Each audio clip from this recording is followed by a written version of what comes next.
স্বাধীনতা দিবসে রেড রোডের প্যারেডে এবার অংশ নেবেন চা বাগানের শ্রমিকরা। জানা গেছে এই প্রথমবার চা শ্রমিকরা স্বাধীনতা দিবসের এই প্যারেডে অংশগ্রহণ করবেন।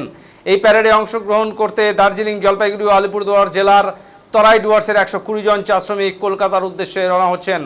বুধবার তারা কলকাতার উদ্দেশ্যে রওনা হন। কলকাতায় পৌঁছানোর পর ওখানে তাদের রেড রোডে প্যারেডে অংশ নেওয়ার জন্য প্র্যাকটিস হবে। তাদের যাতায়াত, থাকা, খাওয়া ব্যবস্থা করবে শ্রম দপ্তর ও রাজ্য সরকার। আর বুধবার ডুয়ার্সের মেটেলি ব্লকের 14 জন মহিলা চা শ্রমিককে কলকাতা রওনা হওয়ার সময় সংবর্ধনা জানানো হলো। মাটিয়ালি পঞ্চায়েত সমিতি, মেটেলি থানা ও চা শ্রমিক সংগঠনের পক্ষ থেকে তাদের খাদা পরিয়ে হাতে গোলাপ ফুল দিয়ে সংবর্ধনা জানানো হয়।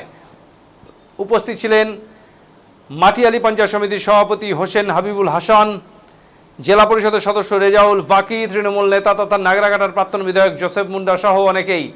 স্বাধীনতার পর এই প্রথমবার চা শ্রমিকরা রেড রোডের প্যারেডে অংশ নেওয়ায় খুশি চা শ্রমিকরা।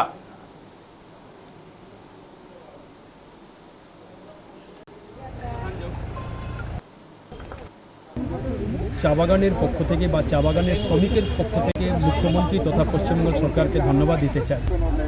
ভারতবর্ষ স্বাধীনতার পর এই প্রথম চা বাগানের শ্রমিকরা কলকাতা রেড রোডে ঝাঁকির জন্য যাচ্ছে বা প্যারেডে অংশগ্রহণ করে। এটা খুবই গর্বের বিষয়। চা বাগানের শ্রমিকরা খুব উৎসাহের সঙ্গেই 8 দিন আগে, 15 আগস্টের 8 দিন আগে ওরা কলকাতার জন্য রওনা হচ্ছে। এই চা শ্রমিক যারা কলকাতা যাচ্ছেন, এখানে পঞ্চায়েত সমিতির সভাপতি, প্রধান, জেলা পরিষদের 2 মেম্বার এবং ট্রেড ইউনিয়নের নেতারা সবাই মিলে আমরা খুব ওদেরকে সুন্দরভাবে একটা সিএফের প্রোগ্রাম করেছি এবং সঙ্গে সিআই সাহেব উপস্থিত ছিলেন এবং আইসি সাহেব উপস্থিত ছিলেন এবং খুবই গর্ববোধ আমরা করছি এই প্রথম চা বাগান থেকে শ্রমিকদের আমরা পাঠাতে পেরেছি। এনারা থাকবে কতদিন ওখানে? কলকাতা 8 দিন থাকবে।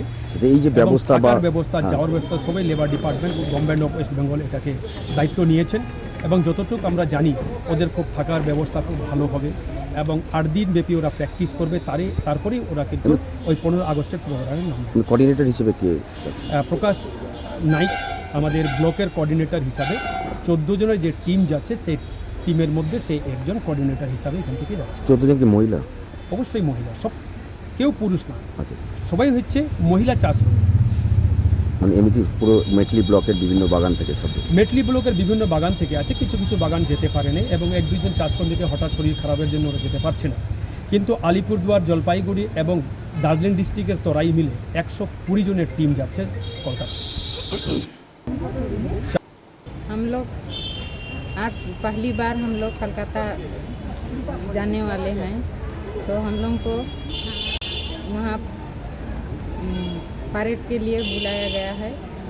तो हम लोग पहली बार जा रहे हैं, इसलिए पूरा उसके साथ जा रहे हैं, लेकिन हम लोग को थोड़ा कंफ्यूज भी हैं, टेंशन भी हैं कि हम लोग वहाँ पर जाके कैसे कर सकेंगे। इसीलिए हम लोग तो डेली वर्कर हैं, लेकिन हम लोग वहाँ पर परेड करने कभी नहीं किए हैं। खुश है आप लोग? ये फर्स्ट टाइम?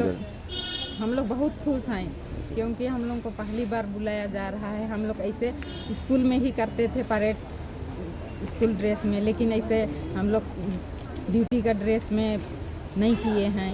इसलिए हम लोग खुशी है कि हम लोग सबों के सामने हम लोग प्रदर्शन कर सकेंगे बोल के बहुत खुशी हैं। आपका नाम? मेरा नाम सरिता टप्पो है, मैं जुरंती बागान से बिलोंग करती हूँ। सब कवर करा ना, तो मैं फ्रेम बनाए देबो, सबके देबो।